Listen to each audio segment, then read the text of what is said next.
দেখো এখন রাত 12টা 1 বাজে আর বোনের হচ্ছে জন্মদিন, তাই আমরা সবাই মিলে সারপ্রাইজ দিলাম। তো কেমন লাগলো বল? এখন কেকটা কেটে ফেলো। পাপাও সবাই সবাই জেগে আছে, এই যে মা, এই যে বাবা, এই যে আমার মেয়ে, আর এই যে দেখো ছোট্ট পাপাটা,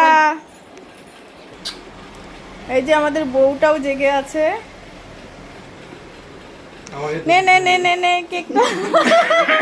কেন তুলো?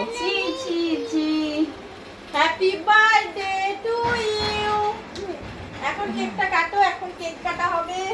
কোথায় মোমটা? কোথায় বাবা? ফ্যানটা অফ করে দাও। এদিকে দেখো। কেন? থাক না, কোনো ব্যাপার না। ওটা গিয়ে পড়বে, এই পাশে দিয়ে দেখো বাবাটাও জেগে আছে, আমার সোনা বাবা। কেকটা বলে মন দে, কেকটা তো মন দে।